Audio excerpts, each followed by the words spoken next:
You're coming into a very iconic crew, right. And there was a lot of drama that went down when Roseanne Barr, her departure happened. What was the hardest part about joining a crew that was already somewhat established? Joining a crew that's already established. Really? You do feel like the odd man out a little bit, but you also want to allow people the opportunity to grieve, or to feel, or to heal, whatever the case may be. You don't want to disrupt their process, but you also want them to embrace the change. And I was the change. So I would just say we just took baby steps. I mean, it just, over the course of the season, we've all gotten much more comfortable and familiar with each other, and now it feels like a family unit. That's really good to hear. Who was the first one from the cast to really welcome you and make you feel at home? Sarah Gilbert, because she handpicked me, and I'm extremely thankful and grateful for that opportunity. She took someone who was unknown to everyone else. I'm not new to this. I'm just new to you, you know? Exactly. And said, I believe in her, and let's give her this opportunity. Yeah, and you were prepared. So yes, you were prepared, and preparation meets opportunity. We know the saying. I have an announcement. I'm having a baby. A baby what? I know Becky now has a baby. On the way. On the way, and that is also going to be without a grandmother. So I would imagine there's probably some advice Roseanne would want to pass on. Like, how are you guys going to tackle this new addition? I'd love to be able to have the opportunity to have the disciplines mesh or not mesh with the raising of all of the children, right? Okay, and so I'd like to see how all of the Connors probably have different ways of raising, not just the Connor way and the Williams Connor way. Yeah. And see how we help Can raise. come together as a family. Right, yeah, we will definitely have some conflict. I mean, but conflict equals comedy. Yeah. Right? So, and it's nothing that the family can't handle together. What I'm looking forward to is more of the family time. Well, then we'll get the whole family to help out. Becky, we're not going to let your baby fall through the cracks. Can you talk to me about whether we're going to explore DJ's family dynamic in future episodes? That is the goal.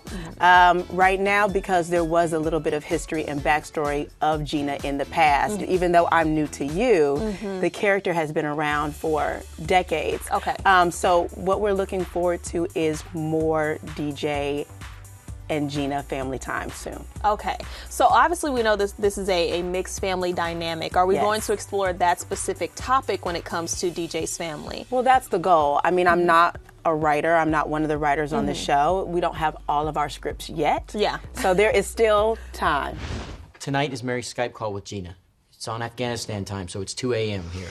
That's 0200.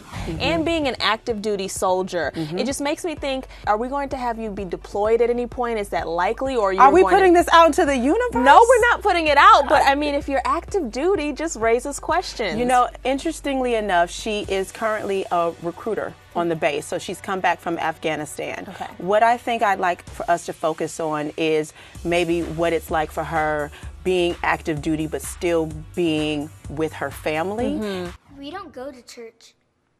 Excuse me. In DJ's defense, you know we've never really been religious people. She's been in Afghanistan. There might be some PTSD. There might be some definite disciplinary issues that she has with how the Connors have been raising Mary. Okay. And I'd also like us to delve more into Mary being a biracial child growing up and being raised by the white half of her family. So now she those are has the things that I think we should focus on. Right, so now she has to really embrace the other half of her family, and you're introducing that.